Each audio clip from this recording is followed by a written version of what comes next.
Сайн байцгаана уу? Та бүхний санаа бодол саруул тунгалаг сайхан амарчж байна уу?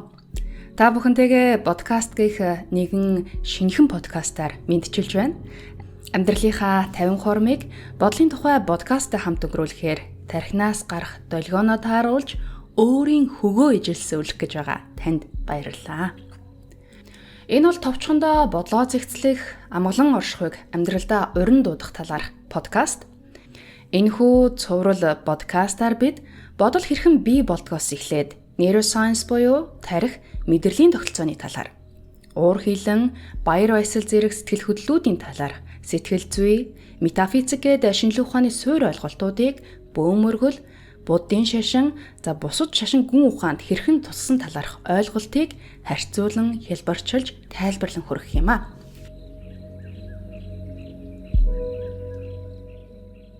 Оюун бодлоо чөлөөлж, сэтгэлийнхээ жолоог атгаж, амгалан амьдрал руу хөтлөх таны дотоод сэтгэлийн энхүү аяллаа хөтөж, уламжилт ойлголтыг орчин үеийн мэдлэг рүү хөрвүүлэхчээр миний бие үйл өргөх юм а.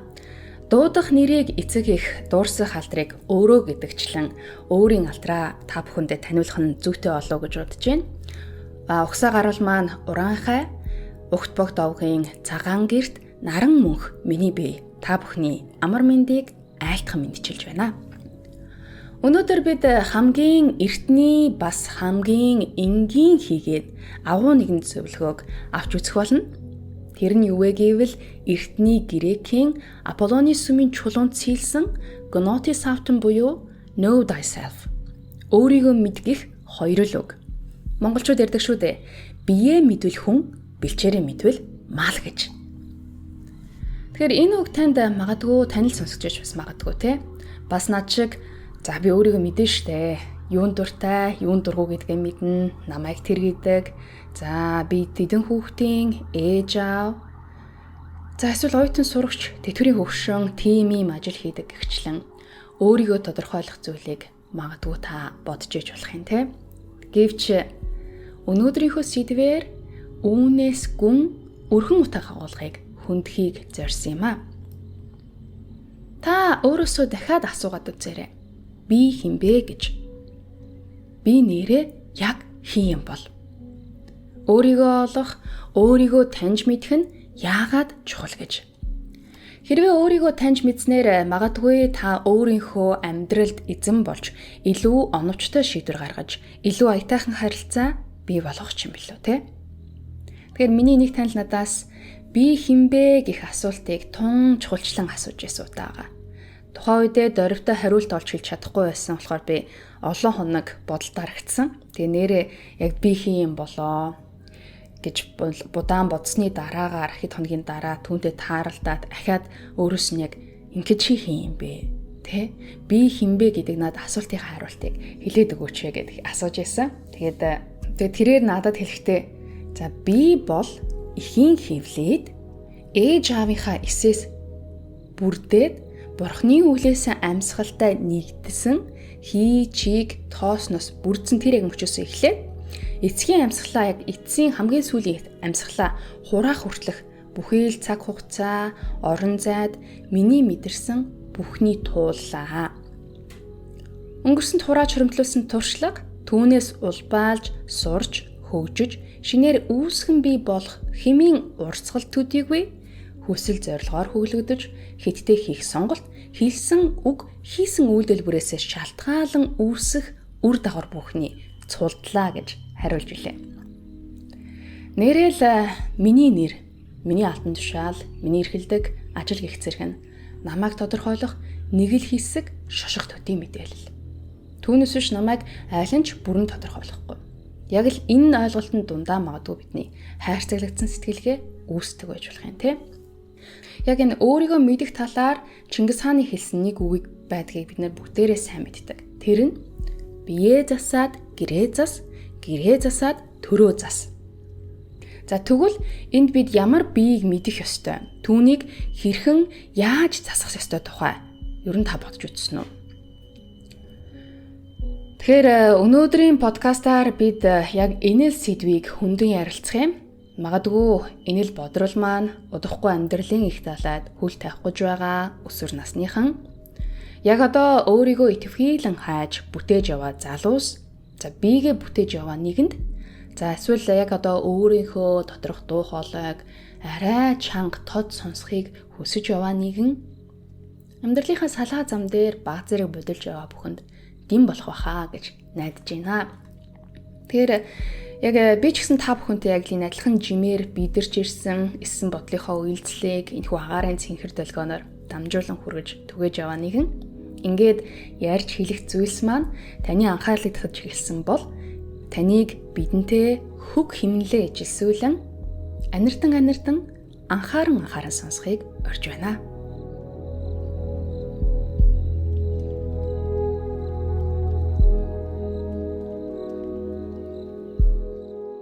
Хүн ер нь амьдралдаа аль болох амар хэлбэрийг хайсаар ирсэн.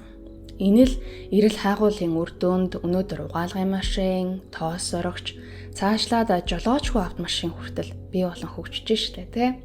Харин энэ амрыг хайсан аялал дундаа та арай амьдралынхаа жолоог алдсан явж байгаа юм биш үстэй тий. Өглөөнөөс орой хүртэл олон дахин давтаж хийсэн нөгөө л дадсан үйлдэлээ хийсээр амьдрал чинь аль хэр автоматжуулагдсан байгааг анзаарсныг хараад үзээрэй тий. Бод санахгүйгээр хийдэг үйлдэлүүд танд хэр олон байна. Тэгэхээр эртний агуу сэтгэгч Сократ The unexamined life is not worth living гэж хэлсэн байдаг. За монголоор утгыг баг зэрэг тайлбарлаад хэлвэл миний харж байгаа өнцгөр бол яг өөрөө сэрж сэхэрч ухаараагүй яг тэрл дадал хөвшилтэд хүлэгдчихсэн автоматжуулагдсан автомат дээр байдаг те шалгагдаж сонжигдоогүй байдаг тэр амьдрал үнэндээ ямар ч үн цэнгүй гэж хэлсэн байгаа те. Тэгэхээр бидний үйлдэлийн систем ямыг хэлбэрчлэх дуртай. Альва зүйлийг олон давтаж хийхэд дадал тогтож тэр нь талд ухамсарын төвшөнд хадгалагдаад бидний үйлдэлийн систем автоматжуулагдах процесс эхэлдэг юм болов. Тэгэхээр бидний ухамсартай болоод ухамсаргүй хийдэг үйлдэлүүд сэтгэл оюуны төвшөнд яг ингээд хоорондоо зөрчилдөөд эхлэх үед системээс бидэнд бин гэдэг нэг анхааруулах тохио өгч байдаг. Тэр нь одоо бидний нэрлээд байгаа стресс, сөрөг сэтгэл хөдлөлүүд гэх зэрэг мэдээллийн дата баасууд байна л да. Тэгэхээр үүнийг бид ажиглахгүй, анзаарахгүй яваалах юм бол автоматчлагдаад бид сэтгэлийн гүн рүүгээ улам тийм унтаа байдал үүсгээд яваад байдаг. Харин ажиж анзаарч эхлэх мөчөд бид санаж сэрэх процесс үүсч эхэлдэг байгаа. Тэгээ хятадын нэг ханзаар үүнийг тайлбарлал илүү оновчтой ах болоо гэж бодож байна. Тэр нь швежа буюу унтах гэдгийн жав, жуэшин буюу сэрэх гэдэг үгний жуэ гэдэг ханз байгаа. Энэ нь яг хоёр ижилхэн бичлэгтэй нэг ханз. Дуудлагаасаа хамаарат хоёр өөр эсрэг тесрэг утгыг илэрхийлдэг байгаа. Хятад хэл өөрөө дүрс үсэг гэдгийг бид нар сайн мэддэг те. Тэгэхээр түрүүний хэлсэн жуэ эсвэл жав гэдэг энэ ханз нь дээд хэсэгтээ яг юм 3 радикал буюу юм 3 зураастай байгаа. Тэгэхээр тэр зураас нь ямар утга илэрхийлж байна вэ гэхээр цав буюу өвс гэсэн утгыг илэрхийлж байгаа. За тэгвэл яг радикалын доотлолт байгаа ханзыг аваад үзвэл жен буюу яг юм харах гэдэг утгатай ханз байгаа. Өөрөөр яг энэ хоёрыг нийлүүлээд автоматар орчуулад үзвэл өвсөн дээгүүр харахаа гэсэн ийм утга илэрхийлж байна те. За ард нь ямар логик байгаа юм бэ гэдгийг ойлгуулахын тулд нэгэн зүйрлэл ашиглая. Тэрнээс өмнө нэг асуулт байна. Тэр нь өвс юунаас эхэлдэг юм бэ? Тэгэхээр өвс үрнээс эхэлдэг те. За төсөөлөд үзээрэй. Үрийг газрын хөрсөнд булсан байна. Тэр үр одоо яаж ийн? Ямар төлөвтэй байна? Унтсан унтж байна те. Дараа нь тэр үр гаднах хальсаа нэвтлэн нахиалж эхэлнэ. Тэгээд явн явсаар хөрсийг дээш түлхэж нарыг анх удаа харж орчлон ертөнцтэй танилцдаг. Яг үүн шиг бид төрсөн цагаасаа эхлээд өөрсдийнхөө хальсан дотроо дассан сурсан орчиндоо буюу зөөлөн хөрсөндөө унтаа төлөвтэй байдаг. Тэгэхээр сэрэх сэхэрэх үйл явц яаж эхэлдэг вэ гэхээр нөгөө дасал болсон орчноосоо гарч хайрцаглагдсан сэтгэлгээгээ сонжиж сэтгэлийнхээ гүнд буюу далд ухамсарын төвшөнд унтаа байдалтай байгаа дадал зуршныхаа хүлээснээс гарахаас эхэлдэг. Тэгээ мэдээж хэрэг ямар нэгэн сорилт бэрхшээлтэд тулгарч эхлэн тэ. Түүнийгээ тал талаас нь сунжин, туршин, танин мэднэ, мэдэрч оюун санааны төвшөнд өсөж хөгжиж явсаар агаад заримдаа дээгүүр сайхан төөргөдөлж явсаар агаад эцэст нь бид нэр хөрсөн дээрээ буугаад эхлэх үедээ ийм байсан юм биш гэд нөгөө сэрэх процесс маань эхэлж байгаа. Тэгэхээр энэ бол эрт цагаас идүүгээ хүртэл байсан цаашдаач байх тасралтгүй үргэлжлэх үйл явц. Байгалийн зүй тогтол гэх юм уу да тийм.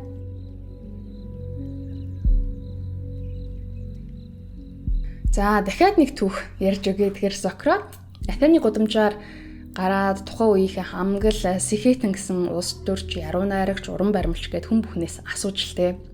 Өөрийгөө мэдхүү гэж. Тэгээд түүний олсон хамгийн том ололт ухаарлал нь юу байсан бэ гэхээр хүмүүс ер нь юм мэддэг гэж боддог. Ялангуяа өөрийнхөө тухай.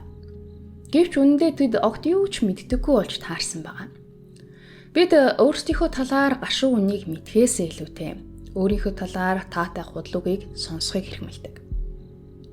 Энэ талаар заримдаа хүмүүс үнэн үгийг сонсхийг хүсдэггүй. Учир нь тэд өөрсдийнх нь төсөөлөл төөрөдөл байсныг мэдхийг хүсдэг юм аа гэж Германы Ницше гэх гүн ухаантай хэлсэн байгаа юм. Тэгэхээр үнийг сонсч ирсэнд орвол зүгээр таатай хуудал дотроо л тэгэл 50 амгалан байж ивэл бас их айтайхан байгаа даа шүү дээ. Тэгэхээр үнэн гашуун байлгаа гэд бид нэр ярьдаг те. Тэр л гашуун үнэтэй нүүр тулж өөрийнхөө мэддэггүй зүйлийг мэдэхгүй гэж хүлээн зөвшөөрөх яг тэр хамгийн ихний процессоос одоо гэгэрэх, ариусгах, за сэтгэлээ хөнгөлөх, сэтгэлийн амар амгаланг олж авах тэр процесс маань эхэлж байгаа юм байна. Энийг бол дахин олон буддийн сургаалт ч байт юм уу, олон том ном шаштрт өөртөө үнэнч байгаа ч гэдгээр нь онцолж хэлсэн байгаа. Хэрвээ эс бөгөөс үнэнч биш байх юм бол төөргөдөө төсөөлөлтөөл тэгтээ нөгөө байнгын янатагаа хамттай ямар нэг стресстэйгээ хамтал аж төрхнэ. Тэр өөрсдийнхөө жинхэнэ потенциал чадвараа нээе гэж зорж байгаа бодож байгаа бол яалтчгүй шударга зан бидний хамгийн сайн нөхөр. Учир нь дотоод сэтгэлийнхээ гүнлүү хийх энэ аялал нэг ихэлсэн бол дуустдаггүй, насан туршдаа үргэлжилдэг ийм процесс байдаг. Тэгэхээр дотоод хүнтэй өрнүүлэх яриа бол бас дуусахгүй юм яриа байх нэ. Тэгэхээр дотоод хүнтэйгээ ярьж байгаа яриандаа бас фильтр тавиад инээсэн бүхэн нөхөр биш, уралсан бүхэн дайсан биш шүү гэд уралж байгаа шалтгаанаа хараад инээж байгаа шалтгаанаа нэг анзаараад үзээрэй. Тэгэхээр подкастын энэ хэсэгт таныг өөрийнхөө талаар бодолд автуулж дотоод оршихугаас сэрэхэд тань багч гэсэн сэтэл өгсөн байхаа гэж найдаж байна. Дараагийн хэсэгт бид өөрийнхөө талаар илүү өргөн хүрээнд таньж мэдэх болно.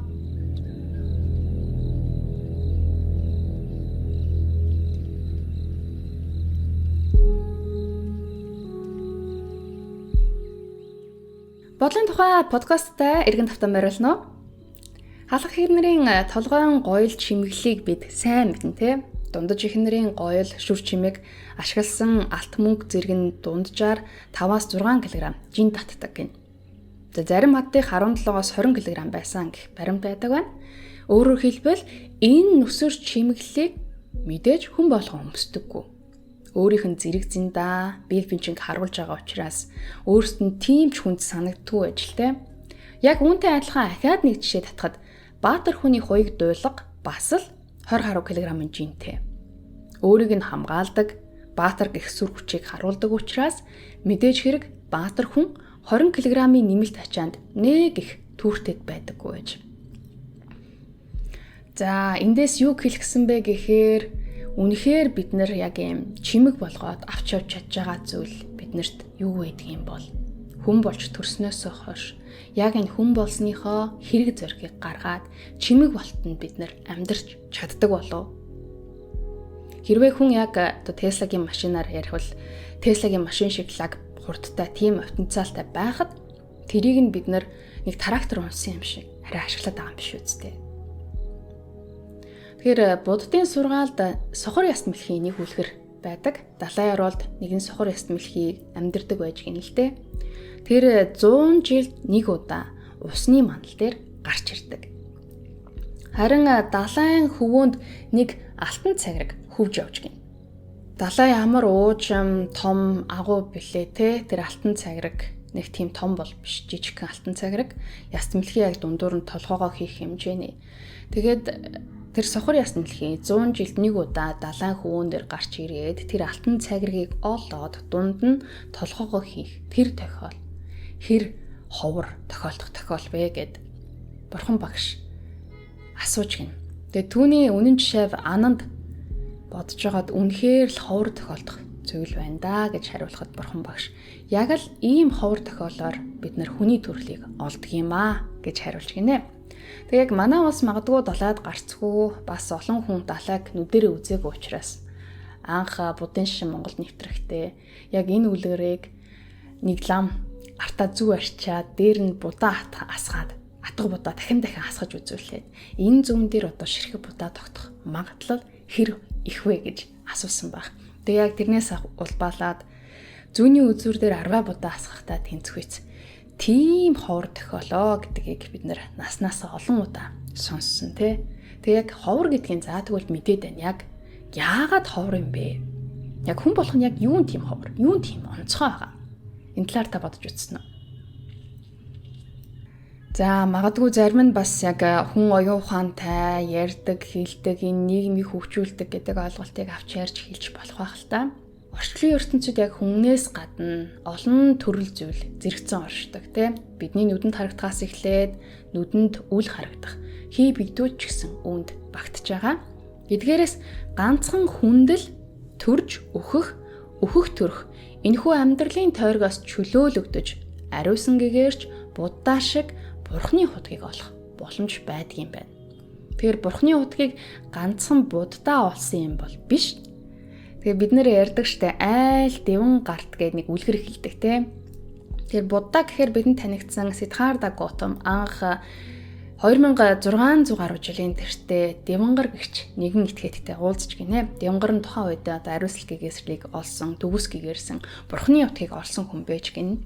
Тэгээд Девангарыг хараад за ер нь би яг энэ хүн шил бурхны утгийг олох юм байна. Гэгэрх юм байна гэд айгүй их урам зориг авсан нэг юм түүх байдаг юм байлаа. Тэгээд буддаа өөрөө хэлсэн байдаг. Надаас өмнө төгс гэгэрч бурхны утгийг олсон зөндөө олон мянган хүн бий. Надаас хойш бас байсаар байх болно гэж. Тэгээ бидний сайн мэддэг Есүс Христ, Мухаммед гэдэг исламын шашны гол иш үзүүлэгч байгаа тийм. Тэр бүхий л хүмүүс хүний өөрийн потенциалыг яг тултал нь ашиглаад төрж өөхөх гэдэг энэ амьдралын тойрог мөчлөгөөс гарах шалгалтандаа тэнцсэн хүмүүс байгаа гэж ойлгол илүү амьдрал төхөн байх болов. Авраамаас эхлэлтэй шашнуудын гол номлолд за үүнд ариун Библи, Куран, Торос өдрүүд багтж байгаа. Тэгээд Бурхан өөрийнхөө дүрээр хүнийг бүтээж, Бурханы төрхөөр хүнийг бүтээсэн. Хүн бол Бурханы бүтээсэн masterpiece буюу хамгийн агуу бүтээл гэдгийг онцолсон байдаг юм. Тэгэхээр Бурханы бүтээсэн masterpiece буюу хүн гэдэг яг энэ цогц систем яаж ажилтдаг юм бол? Дорны гүн ухаанд арга бэлхийг өргөн ашигладаг те бүдүүн баргаар ойлгох юм бол гарт баригдаж байгаа материалын шинж чанартай материалыг бүхэн арга за харин гарт баригдахгүй нүдэнд харагдахгүй байгаа бүхнийг бэлэг гэж авч үздэг. За тодруулж хэлбэл яг одоо миний амнаас гарч байгаа үг харагдаж гин үү харагдахгүй. Гэхдээ бид мэдрээд сонсож гин. Гарт баригдаж гин үү баригдахгүй байна те. Тэгэхээр энэ бол яг оюун ухаан бэлгээс гарч байгаа бэлгийн шинжтэй үг байлаа гэж бодоход хэрвээ энэ үгийг би үсэг болгоод цаасан дээр бичээд одоо гартаа скрипт болгоод текст болгоод ном болгоод уншиж байгаа бол энэ аргын шинжтэй болж эхэлж байна гэсэн үг. За тэгвэл яг бие цогц дээр аваад үзэх юм бол нүдэнд харагдаж гарт баригдаж байгаа хурч болж байгаа бие бодгоолоос эхлэе. Тэгээ бидний бие бол атом молекулын нэгдэл. Тэгээ гараа алдлаа зогсоод яг энэ хааш хашаана ойролцоогоор нь алдын хэмжээтэй байдаг юм а гэдэг судалгааг бол Leonardo da Vinci-с гаргасан байдаг те. Тэгэхээр яг энэ алд бие маань болвол яг энэ арьсаар бүрхэгдээд бидний энэ дотор болж байгаа арга болоод бэлгийн шинж чанартай бүгдийг авгуулж байгаа сав. Одоо утсаар ярил бидний кейс гэд ойлгочвол илүү амар авах байна. Тэгэхээр яг энэ машин механизмтай бид нэр алд биеэ хэрвээ зүүрлэх юм бол хэр сайн арчилж, асарч тордно тэр хэрээр идэлгээ даадаг альва имийг те альва эдийг эд материалыг. Тэгэхээр эдийг хайрлах ийм ухаан биднэрт бас хэрэг болоход байна. Тэгээ бие гамдахгүй бартайтай замаар яваад, шавар шавхаад, туулаад бензин мотор нь эд ангинд гимтчихэд за шатхуун гүүжихгүй бөглөрчөөд лахад бид заримдаа явах ёстой л гэж хаацлаад мөнгө олох ёстой шүү явнаа гэдэл зүтгээл байдаг. Тэгэхээр яг иймэрхүү цаг үе магадгүй бид нар заримдаа тулгарч байсан тохиолдол байдаг Тэгээ бидэнд яг биендээ аль хэр арчаатай, гамтай байна, төдий хэмжээний илэгдэл хорогдол багтай байх нь энгийн ойлгомжтой асуудал. Өтөлж хөвшөрсөн ч гэсэн нэг тийм толиотой өтөлж хөвшөрөх нь шүү дээ Тэгэхээр энэ бие яг илэгдэл хорогдлыг багасгахын тулд сайн унтаж амрах, тогтмол дасгал хөдөлгөөн хийх, за чанартай эрүүл зөв хоол хүнс хэрэглэх хэрэгтэй гэдгийг бид нар бүгдээрээ мэддэг. Тэгээ хүн бүхний мэддэг маш энгийн ойлгомжтой ойлголт. За гэвч яг эдгээрийг мэддэг хэрнээ яг яагаад бид нар энийгээ тогтмол, дадал, үйлдэл болгож хэвшдэггүй юм болоо? Яагаад тийм турна гэж хэлчихэд бодцоод турах яагаад тийм хэцүү байдаг юм бол За яг маргааш турна гэл өнөөдөр нэг бэлүү авч идэл эсвэл нэг гоё юм харахаар идчмээр санагдал манай хүүхнүүдийн ихэнх нь залуучууд болохоор гоё жимд явнаа гэж хэл. За гэл ингээл нэг юм хоошлуулаад шалтак болоод байх үе байдаг Тэг яг эднэр яг юу хэлээд өөрийгөө заримдаа бид нар ойлгохоо болчдөг штэ Яг хаана нь ямар зай завсар гарчаад эндээс мэддэг юм а бид нар ажил хэрэгээ болгож чадахгүй дадал зуршил болохгүй байгаа юм бэ гэж. Тэг яг эндээс бидний дараагийн сэдэв буюу дотоод ертөнцийн чинь юу болдго юм бэ? Ямар систем, ямар механизм, ямар програм ажилладаг вэ гэдгийг тайлбарлан хүргэх болно.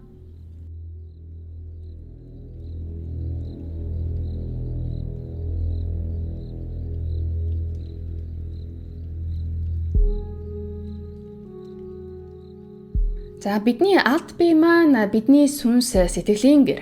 Тэгэхээр сүнс сэтгэл цаашлаад оюун санаа, ухаан, ухамсар, бодол, мэдрэмж гэх ойлголтууд одоо яригдаж эхлэх нь байна Энгийнээр бидний бие хардвер гэж ойлгвол дотор нь болж байгаа, гарт барагдж байгаа, нүдэнд харагдахгүй бүхэн софтвер буюу үйлдлийн систем, програм гэдээ ойлгвол илүү хэлбэр байх болов. За тэгвэл энэ софтвер болоод хардвер хоорондоо хэрхэн ажилддаг юм болоо гэд. За бидний зарим нь дотроо араатай, тэгээд эрэг шурагтай, пүрштэй юм дээр юм механик бугуун цагийг мэдэх бах Магадгүй зарим нь задалж харсан ч байж болно. За тэгэхээр цагаар зөвөрлөж хэлвэл бидэнд толгойнхоо оройноос эхлээд ахар сүл хүртэл босоо тэнхлэхийн дагуу байрлах 7 том араа байрладаг. За энгийнээр тэр босоо тэнхэлд байгаа 7 том араа нь бидний софтвер болоод хардверийн холбогч гол холбоос. Өөрөөр хэлбэл бие, оюун, сэтгэлийн хоорондынх нь яг химиг юм зохицуулагч байх нь байна. За үүнийг бид нар яг хүрд гэдгээр нь сайн мэднэ За хүрд гэдэг утга санаа нь өөрөө ямар нэг юм эргэлд үйлж зохицуулж байдгаа гэсэн юм агуулга байгаа. Тэгээ бидний 7 үндсэн хүрд бидний чухал эрхтнүүдийн дагуу химийн урсгалыг эргэлдүүлэн зохицуулдаг. За хэрвээ та яг анзаараад үзэх юм бол яг тэр 7 хүрдний орчимд бас 7 булчирхай байдаг. Монголчууд хэлдэг те 7 булчирхайгаа тоочод. За өөрөөр хэлбэл өөрийнхөө бүхий л зүйлийг нууж хаахгүйгээр хэлж ярихыг бид 7 булчирхайгаа тоочлоо гэж хэлдэг штэ те. Тэгэхээр 7 хүрд бидний хамгийн чухал зүйлс. Яалтчгүй нөгөө хамгаалж нандинжах хэвээр хамгийн чухал зүйлс мөн байх нь байна. Гэхдээ яг энэ дээр нэмж нэг зүйлийг хэлэхэд бидэнд нийтдээ яг тоолж болох үед 108 хүрд байдгаас хамгийн том бас чухал 7 хүрд нь биднийг яг энэ цахилгаан соронзоо оронтой харилцах, бас зөнгөөсөө мэдээлэл татах, санах зэрэг ажлыг хийдэг байх нэ. За хүрдээр бидний хамаг мэдээлэл өгөгдөл дамжаад бусад эд анги руу төгөж сэтгэл, оюун зэрэг, цогц систем, механизм хоорондын уялдааг зохицуулж яадаг. За тэгэхээр дараагийн дугаараар бид яг энэ хүрдний талаарх мэдээллүүдийг илүү дэлгэрэнгүйгээр нь танилцуулан хүргэх болно. За өнөөдөр яг зөвхөн бие гэж хэмбэ гэдэг бодгаалын тухай ярьж байгаа тийм. За тэгвэл нөгөө талаасаа яг аваад үзвэл зөвхөн араа, шураг зэрэг байснараа бидний хүн гихч энэ нарийн нихур ажиллагаатай цаг маань бүрэн төгс ажиллахгүй байх нь байна. Зохицуулах механизм хэрэгтэй. За тэгэхээр энэ хүрдүүдийг ямар механизм зохицуулаад байгаа юм болоо гэж. Эргэлтийн хурд тэндээс гарах юм эрчмийг яаж зохицуулж байна гэдэг нь юм сонирн байна те. Тэгэхээр энэ бүгдийг зохицуулж байгаа зүйлийг бидний сэтгэл оюун гэж ойлгол илүү түлхүү байх болоо. Тэгэхээр хүн гэдэг яг энэ механизмын яг гол цөм нь бол сэтгэл оюун байх нэ. За хүн бүхэн нэг тийм өөрөөсөө ялгарах хөвгтэй, химтэй байдаг те. Хөгжмөөр зүүрлж хэлэх юм бол хүн болгоноос нэг тийм аялгау ихч хэлж яадаг. Энэ нь бидний бодол санаа, сэтгэл хөдлөл, бидний авир айл зэрэг болох юм байна. Тэгээ хүн гэдэг механизмыг цагаар зүүрлээд тайлбарлаж байгаа жишээ рүүгээ эргээд оръё те. Цаг нь таарад доторх эд ангиуд нь хоорондоо аягүй сайхан зөгцөөд бүх зүйл хэвийн ажиллаж байгаа цаг байна гэд бодъё. Тик ток гэдэг нэг юм цагнаас гарах хөг хэмнэлэн хүртэл жигд байдаг те. Тэгэхээр сэтгэлээс гарах хэм энерги нь бидний сэтгэл хөдлөл. За англиарч бас энийг тодорхой хэлсэн байдаг. Emotion буюу energy motion. За биеэс ирж байгаа мэдээлэл мэдрэмжээр дамжаад сэтгэлийн гүний хэсэгт буюу далд тухамсарт зохицуулагдаад тэнд үүсэх химийн хөдөлгөөн нь сэтгэл хүлдэг болдгоо гэж хэлж болохоор байгаа. Харин тархинаас гарч байгаа энерги нь анхаарал бидний төвлөрөл. Тэгэхээр анхаарал төвлөрлөө тэр мэдээлэл боловсруулах үйл явц дээр тусгах үед тэрийг бид нар бодол болгож таньж авдаг байна. Тэгэхээр яг анзаараагүй үед байнга л биднэрт голын юм усны бургаш шиг бодол бол хөвжил байдаг. Яг анхаарад эхлэнгуут нөгөөх нь хувраад, үгэнд хувраад ч юм уу те бодол болоод тархинд мэдээл болдог байна шүү дээ. За тэгэхээр бодлын хувьд яг сэтгэл хөдлөлтөд харьцуулахад үзэх юм бол боловсруулалтын процесс нь харьцангуй боловсруулагдсан төвшөнд байдаг учраас сэтгэлийн өнгөн хэсэгт буюу яг энэ оюуны төвшөнд танигдаад бидний ухамсартайгаар үлдэх орон зайд орсон байдаг байгаа. Тэгэхээр яг үршээ нөгөө бид үүссэн мэдээлэл долгионыг бид нар оюун бодолтой харьцангуй дараа нь таньж мэддэг нь яг үүнтэй холбоотой байх нь тий. Тэгэхээр яг сэтгэл хөдлөл, оюун бодлын хоорондын ялгааг дараагийн хэсэгт би бас нарийн дэлгэрэнгүй тайлбарлаж, зөөрлөж танилцуулах болно. Тэгэхээр мэдрэмж, бодол, сэтгэл хөдлөлөө хэрвээ бид нар тэгш яг тэнцвэртэй бүгдийг нь бүрэн дүүрэн байлгаад чадах юм бол хүн гэдэг энэ бодгаал за нөгөө цагаар зөөрлөж хэлвэл энэ цаг маань уг нь 180 хүртэлх жил алдахгүй таарч явах боломжтой юм байна л да. Тэгэхээр ажил дөржилт, эрчимтэй хотчлт, хөдөлгөөн зэрэгс болоод одоогоор хүн хамгийн уртдаа нэг 120 за монголчуудын хувьд нэг 60-аас 70 орчмын юм дундаж наслалтай байна шүү дээ, тий. За гэвч яг энэ сүүлийн үед хүмүүс йог, таоизм, бурхны шашин энтрийг сайн судлаад байгаа шалтгаан нь нөгөө цагныхаа эдлэгийг л бас нөгөө талаас сайжруулах гэдэг юм сонирхол байгаа. Тэгэхээр сонирхолтой байж магадгүй гэдэг нэг жишээ хуваалцахад домжийн судар гэдэг монголчуудын өртөөлсөн нэг судар эндийг яг өртөөлсөн буурлын хувьд 90 настай байхдаа 40 настай юм шиг харагдаг байсан гэдэг нэг юм жишээ тун миний сонирхлыг татчихсан. Тэгэхээр насны талаар хэдүүлээ бас дараа нь сонирхолтой сэдвүүдийг хэрвээ та бүхэн сонирхох бол комментоор бичээд үлдээвэл дараагийн подкастаас оруулж болно. За дараагийн хэсэг бол хэдүүлээ программын хэсгийг одоо авч үзье. Бидний өнөөдрийн хүртэлх яг энэ цагны тухай өөртөө хэлдэг түүхүүд. Энэ цагтай харилцах бидний харилцаа. За энэ цагийг бид эцэг эхээсээ нийгэм соёлоосоо өвлүүлэн авч эго гихч зүйлсийг програмчилдаг. Тэгэхээр энэ программын кодууд нь юу гэдг вэ гэхээр таны итгэл үнэмшил, үн цэн, амьдралд хандах хандлага, дадал зуршил, ёс суртахуун, за ертөнцийг харах үзлүүд зэрэг мэдээлэлүүд орж байгаа. Тэгэхээр зарим хүн бид нар ярьдаг те эго ихтэй юм бэ гэд дүрдээ итгэжсэн юм бэ гэд. Тэр яг юу хэлж байгаа санаа байна вэ гэхээр ер нь өөрийнхөө бүтээж байгаа тэр би гэдэг дүрдээ итгэсэн. За өөрийнхөө уугуул мөн чанараас баг зэрэг алсарч хоцорсон хүнийг бас нэг талаас хэлдэг байж магадгүй. За энэ талаар яг Индигийн Кришнамурти гэдэг нэг сэтгэгчийн хэлсэн үг та бүхэнтэй хуваалцъя гэж бодож байна. Тэр нь за бид чинь ер нь комиссийн хүмүүс шүү дээ. Тэгээ бидэнд өгнөндөө миний гих ямар ч шин зүйл байхгүй.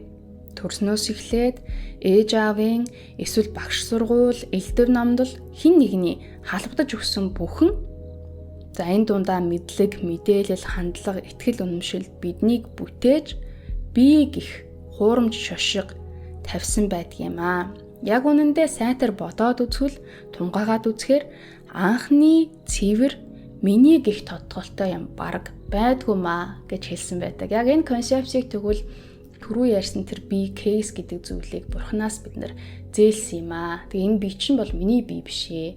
Бурхнаас зээлснийгээ би дараа гүхтээ түрээсэлж яагаад эргүүлээд түлэх юм аа гэдэг. Хэр гамтай түрээслэгч байх нь вэ? Хэр хариуцлагатай түрээслэгч байх нь вэ гэдгээс нь хамаарат чамд одоо оноо өгөөд дараагийнхаа үед хаашаа явах вэ гэдэг юм шалгалтаасаа хамаарат дараагийн аяллууд нь шийдэгдэгэ гэдэг. За хөрвүүлээд яриалгаа эргээд ороход миний цаг хэдийг зааж байгаа нь би өөрөө сэрж яг ухаараагүй үед буюу дээр хэлсэнчлээ яг тэр хөрсөн доороо үршиг унтаа байх үедээ минийх гих зүйл байхгүй байх нь штэ тий. Комиссийн цаг буюу хин нэг нь өмнөж хэрэглэж байсан хуучин цаг байх нь. Тэгэхээр бас нэг жишээ татхад зарим үед за бичтэй тий барах болоо, чадах болоо да гихчлэн өөрийгөө голох үе биднэрт байдаг. За энэ нь юу хэлж байна вэ гэвэл цагныхаа үйлдэлийн системийг шинжилхийг сануулж байгаа дохио гэж болно тийм. Програм маань хэрхэн яаж ажилладаг тухай та бүхэнд тайлбарлалаа. Тэгэхээр дараагийн хэсэг нь одоо юу байх вэ? Цагны кейс нь бидний бие юм байна. Дотоод араа эрэг шургана. За бидний хүрд юм байна. Тэр хүрдийг зохицуулж байгаа механизм бидний оюун санаа сэтгэл юм байна. За тэгвэл яг энэ механизмыг ажилуулж байгаа програм нь бол за бидний цагны үг түүхүүд буюу бидний эго болж таарч байгаа юм байна. За тэгвэл дараагийн хэсэг нь юу юм бол? Цагийн аль хэсгийг бид яриаг үлдсэн бэ те? Та бодоод үзээрэй. Тэгээ бидний дотоод ертөнцид асар нарийн цогц үйлдэлүүд явагддаг байна штэ. Харин та гадна хэсэгтээ яг өнгөн хэсэгтээ бидний цагийн зүү, цагны нүрийг хараад цаг тэд болж байгаа юм байна гэж бид нар мэдэж авдаг штэ. Тэгэхээр цагийн зүү нүүрийн хэсэгт байгаа мэдээлэл бидний аль хэсэг болох вэ? Тэгэхээр бидний дотоод механизм яаж ажиллаж байгааг харуулах гол хэмжүүр нь бидний үг үйлдэл байх нэ. Тэгэхээр үг үйлдэл зөрдөх хүмүүс байдаг да тийм. Эсвэл хэн нэгний талаарх анхны сэтгэгдэл, за хэдэн үг сосныхоо дараах тэр сэтгэл хоёр хоорондоо зөрүүтэй байх нь илбэг байдаг. Энэ нь яг юуг харуулж байна гэхээр бидний доторх хүн гаднаа бүтээж байгаа хүн хоёр л зөрчилдөөнтэй эсвэл үйлдлийн системийнх нь хаа нэгтэй ямар нэгэн доголдол байгааг илтгэж байгаа хэрэг юм болоо гэж бодож байна. Тэгэхээр таны цаг яарч төвчснээсээ болоод зүүн савлаад байна уу? Эсвэл гацаад явж өгөхгүй байна уу? Тэ? Ямар нэг эвдрэл гэмтэлтэй цаг байвал бид зүүгэн түлхэж тааруулаад тийм хангалттай биш төрдөө домсон арга хэмжээ гэдгийг мэддэг тэ. Тэгэхээр цагын доторхыг нээж шалгах хэрэгтэй болдог. Харин яаж шалгах вэ тэ? Энэ талаар бид дараагийн хэсэгт дэлгэрүүлэн хөрөх болно.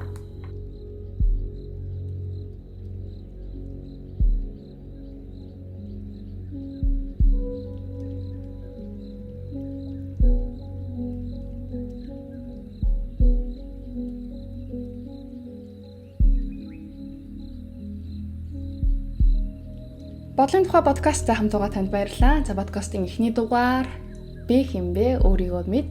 За хүн гэдэг механизм яаж ажилладаг тухай та бүхэндээ хүргэж байна. Тэгэхээр цагаар зүүрлэн ярьж байгаа зүүрлэл маань та бүхэнд таалагдж байгаа гэж найдаж байна.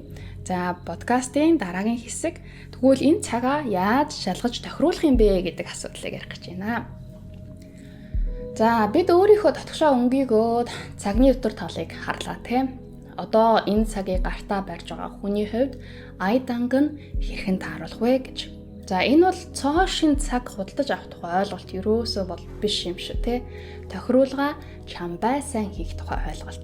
За энэ цагаа тохируулах зарим нэг арга нэхээс тантай хуваалцъя. За өөрөөр хэлбэл өөрийнхөө дотоодод болж байгаа тэр нарийн механизмын уялдаа холбоог хэрхэн хангах вэ? За эхнийх нь засвар үйлчилгээний бүртгэл, тэмдэглэл, хөтлөх. За өөрийнхөө дотоодоо болж байгаа үйл явцыг тэмдэглэх, хөтлөх байдлаар өөртөө та дадуулаад үзээрэй. За өдөртөө 5-аас 10 минут яг юу болсон, ямар үйлдэлд яаж хариу үйлдэл гаргасан гэгчлэн. За ингэж тэмдэглэх, хөтлөх нь өөрийнхөө бие гихч системийг яаж ажилдаг тогтсон арга барилынхаа тодорхой орлож харахад тань тусдсан болох юм байна. Зүгээр юу бодож байгаа, юу мэдэрч байгаа, хэн юу гэж хэлэх төдийд ямар үйлдэл гаргаж байгаа гэгчлэн өөрийгөө хүнлэнгийн нүдээр ажиж түүнийгээ болж өгвөл тогтмол тэмдэглээд байгаарай. За тэмдэглэх үтснөөр та яг дахин давтагдаад байгаа давтамжууд за ямар нэг юм дээр ингээд төсвөр алдаад дэрс хийж байгаа тэр давтамж хэр олон ойрхон ижил зүйл дээр гарч ирж байна гэдгийг харах боломжтой. Яг эндээс та өөрийнхөө аль хэсгийг нь засах юм бэ гэдгээ нарийн таньж мэдэж авах боломжтой болох юм аа.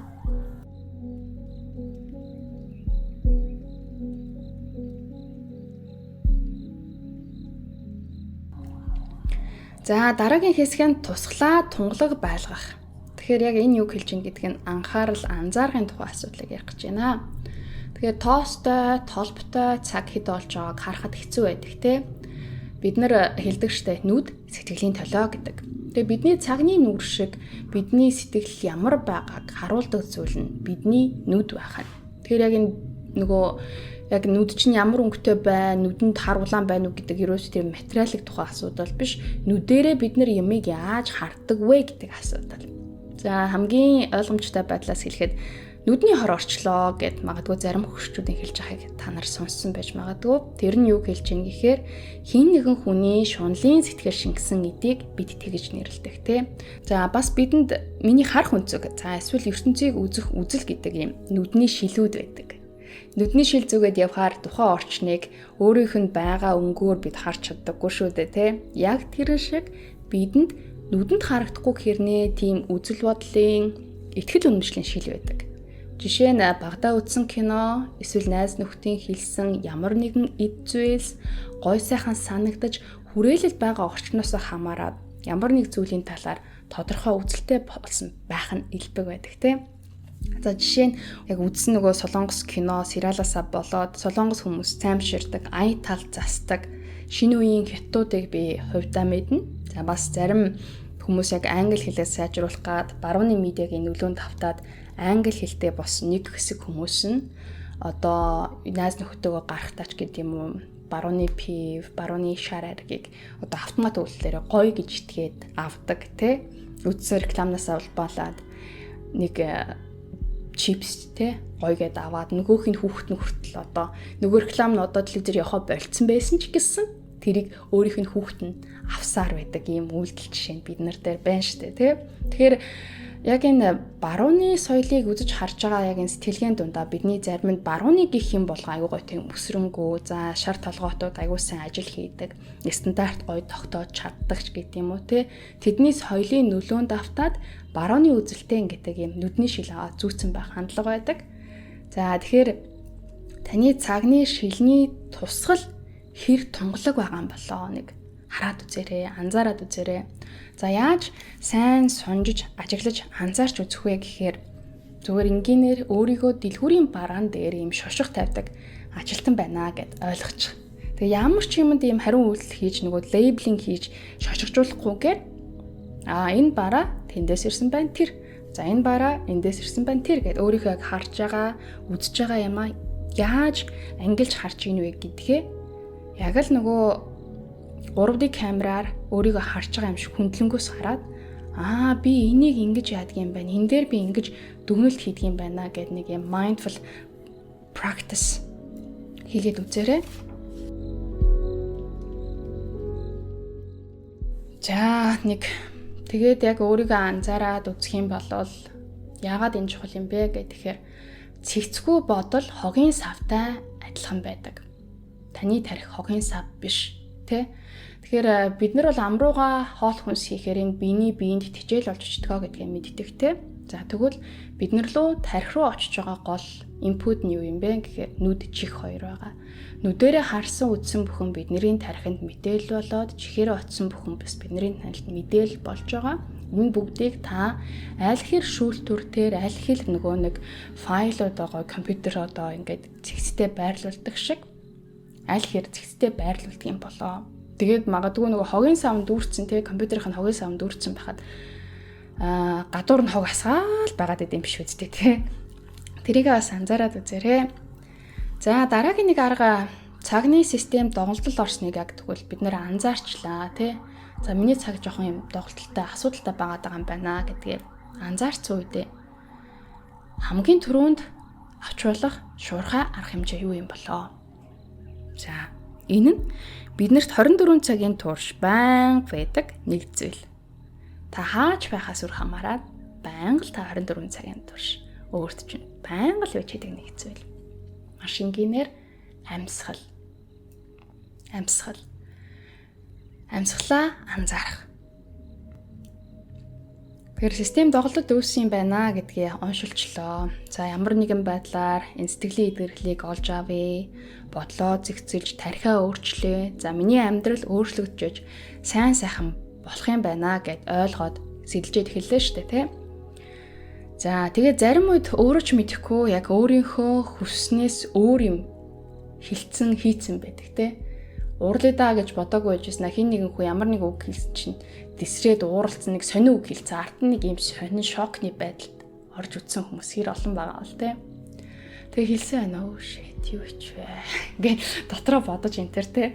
Тэгээ яг тэрнээс өмнө яг энэ нөгөө юм асуудлыг энэ рүү н оруулахгүй наан шийдвэрлэх арга юу гэдэг юм болоо гэдг нь миний цаа хэлсэн танд байгаа амьсгал. Яг ингээл анзаараад тесрэхгээл гараал ирэнгуут угаасаа ингээл бодол амар хурдан болоод нүд хурдан гүгээл зүрх амар хурдан цогцлол ингээл анзаарангуут угаасаа халууд үгээл бие чи энерги ингээл оволцоод ирж байгаа. Яг тэр үед зүгээр пауз аваад хийж исэн юм баг зэрэг өөрчлөөд амьсгаа аваа сууж исэн бол бос цогсоод ус уугаад амьсгаа аваад амьсгалаа амар гинт амар хүн мэдтгэр хүчтэй аваад тахгүй зүгээр л би яаж амьсгалж ингээд анзаараад үзээрэй. Тэгэн гут амьсгал нь түг амар хурдссан байж байдаг. Жог хурдсан байвал баг зэрэг тайвшруулаад тэгэл болоо. Ердөө л энэ амар амархан сонсоход амархан юм шиг боловч бас хийхэд мэдээж хэрэгтэй. Дадал зуршил дадуулах бол хэрэгтэй. Тэгэхээр санан дадуулж байгаарай. Айгүй олон нөгөө мэдрэлийн эсийг өвхөөс хамгаална. Айгүй олон нөгөө хэрэггүй уур гаргаж бие зовоохоос хамгаалах учраас энэ бол таны өөрийгөө хамгаалах үйлдлийн систем шүү.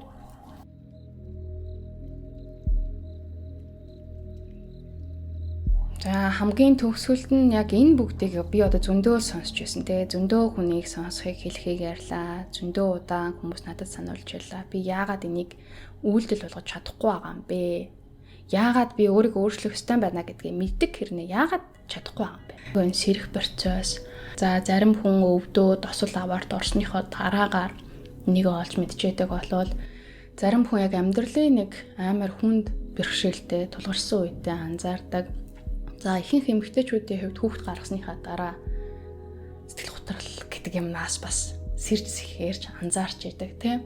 Тэгээ ямар нэг юм шок авахгүйгээр наан айгу аятайхан багтаа багхан шиг туулаа гарчвал аятайхан гэж хүмүүс ярьдаг. Тэгээд өөрийнхөө талаар яг бид нар шин дасал биш орчинд илүү ихээр таньж мэддэг юм байна.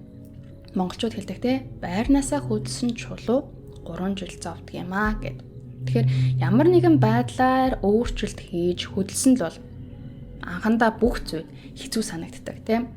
Хайрцаглагдсан сэтгэлгээгээ дадсан орчноо солиод шинэ аялалд гарч хүнд хэцүү сорилтуудсаа тулгарсныхаа дараа би өмнө нь мэдэгдэж байгаагүй яг шинэ ур чадварыг өөртөө эзэмсэн байх нь илбэг байдаг тийм. Тэгээд дараа нь яг эргээд харахад ийм байсан юм биш үү? Ингэчих байсан юм биш үү гэд нөгөөх маань нэг амархан санагдаад тэндээс өөрийгөө эргээд харахад хэр төвшөнд өсөж хөгжсөн байна вэ гэдгээ харах үеуд байдаг тийм. Тэгэхээр яг эндээс өөрийнхөө сул талыг харууллаа гэд та сул дорой нэгэн болчихгүй учраас тэр айдсаа даван туулаад шинэ сорилт бэрхшээлүүдэд талархан хүлээж аваад өсөлтийн боломж гэж өгтөж хүлээж авч байгаарай.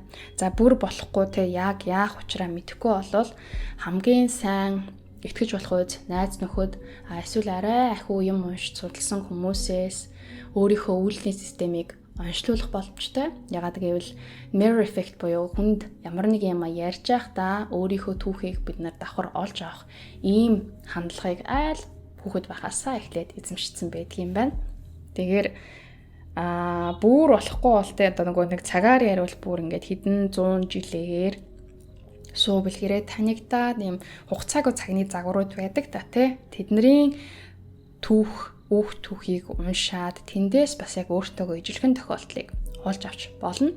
Гэхдээ яг харьцуулна гэдэг нь бол аз жаргалын хулгайч юм а гэдэг нэг хүн хэлсэн надад айгу таалагддаг.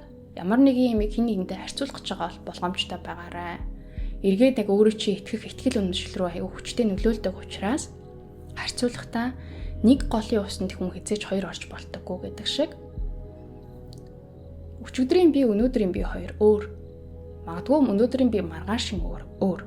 Таны туулж байгаа туулал өглөөнөөс гараад орой ажилдаа хүрч байгаа тэр зам минийхтэй яг адилхан байх ямар ч боломжгүй учраас бүгд өөр ингэсэн өгөгдсөн тийм цаг хугацаа тойрог орон зайдаа байгаа учраас харьцуулахдаа зүгээр нэг юм чиг баримжаа байх төдийд авахаас биш яг А, Б шиг байх боломжтой хувилбар байхгүй учраас энэ дээр өөртөө айгу тийм илдэг зөөлөн хандаарай. За ингээд дараагийн хамгийн сүүлийн хэсгээ базаад дүгнээд хэлэхэд яг энэ өөрийгөө мэдэх, өөрийгөө олж таньж мэдэх, за биеэ засах, өөрийгөө зохицлох нь хэнд хэрэгтэй юм бэ? Ямар ач тустай юм бэ гэж тооцохондоо амьдралын чанараал сайжруулах тухай асуудал байгаа юм. Тэр гайхчихж магадгүй яг биегийнхаа талаар мэдээ гэжсэн баахан цаг яриад юу болчихоо гэдтэй. Тэгээд энгийнээр хэлэхэд яг та цагтаа өрсөж биш өөрийнхөө цаг үеийг бүтээж амьдрах юм аа. Тэгээ эхлээд яг нэг юм хуурамч дүр төрх хин нэгэн тааруулах гэсэн нийгэмдээ засан зохицох гэсэн нэг юм хуурамч дүр төрхийг бүтээх гээд одоо зээл аваад шүүп аваад зээл аваад утас аваад нэг юм нийгмийн стандартад тааруулах будмааргүй байгаа хэрнийг гараад нүрээ будаал те яг нэг юм намайг тухгүй байлгаад байгаа тэр дүр төрхийг арчлах гад фасад засвар хийх гээд байдаг. Тийм арчилгааны цаг хугацаа байхгүй болохоор амьдрал амар гоё амар болчдөг. Тэгээд дотроо бодод сансан бүхэнтэй нь биелэлээ олж яг жинхнээсээ хүн санснараа амьдралаа бүтээж эхэлдэг юм билээ. Гэт ийхүү өөрийгөө төслээд ирэхээр яалтчгүй бие хөнгөрөөд сэтгэл уужраад эхэлдэг. Тэгээ хоёрдугаарт нь та зөв цагтаа шийдвэр гаргаж эхэлдэг. Та хизээ үйлдэл хийх, за хизээ тайван байх, хизээ ярих, хизээ сонсохоо сайн мэддэг болж яг энийгээ дадалжуулах хандлагыг байнга давтаж эхэлнэ гэсэн. Тэгэхээр цаг үеийн хандлага олон нийтийн үзэл бодол гээд яг төр зүрийн бүхэнд баг найгаж, буйртай, суйртай нэгэн болох нэ. Өөрийгөө яг бүрэн таньж мэдээгүй цагт бусдыг таньж мэднэ гэдэг бас л өрөөсгөл ойлголт тэ. Тэгэхээр өөрийгөө таньж мэджээж өөр хүнтэй хийх харилцаа, хантайгаа, нөхөртэйгөө, эхнэртэйгээ, үр хүүхдтэйгээ, ээж аавтайгаа хийх харилцаат нь илүү утга учиртай болж эхэлнэ гэсэн үг. Тэгэхээр өөрийнхөө хөх хэмнэлийг нарийн мэдрээд ирэхэд бусадтай хийх харилцаа айгүй амархан. Тэгээ надад нэг хүн хэлжсэн хайр гэдэг яг юу гэлдэг юм бэ гэхээр харилцаа чөлөөтэй зорчих тэр орон зай гэлдэг юм аа гэв. Тэгэхээр яг энэ харилцаа сайн байхын хамгийн ихний үүсгэл шалтгаан биеийнхээ дотор байгаа тэр эдэнгүүдийн хоорондын харилцааг зохицуулж сурах нь байна тийм. Тэгэхээр яг дотор байгаа бүхнээ зохицлээд дуусчвал гадна байгаа бүхэн чинь аяндаа өөр зохицсондоо орчдгоо гэв. За ингээд өнөөдрийн подкастын эхний дугаартай хамт байсан танд баярлалаа. Тэгээ подкасттай хамт тархиныхаа альфа, гамма, бета дэлгөөнийг ялгаруулад бодлын үйлдэлээ тааруулсан танд чин сэтгэлээсээ талархаж байна. Тэгэхээр хэрвээ танд таалагдсан бол үүнээс хойш цаг харах бүртээ өөрийнхөө дотоод сэтгэлийг тань цаг хэр таарч байгааг сонж нэг ажиж нэг үзээрэй. Ацгтээ ер нь амьсгалаасаа эхлэрээ тий. Тэгэхээр шинэхэн мэдлсэн подкаст учраас илүү олон хүнд түгээж бидний өвлийг дэмжээрэй. Тэгээд дараагийн дугаартаа бид бодол, оюун санаа, сэтгэл хөдлөл үүсэх процессыг тун сонирхолтой байдлаар зөөрлөн хөрөх болно. Тэгэхээр дотоод сэтгэлийнхээ гүн рүү хийх энэ аялалдаа өөртөө үнэнч бас инэрэнгүү илдэг байгаарай. Хамт байсан танд баярлалаа.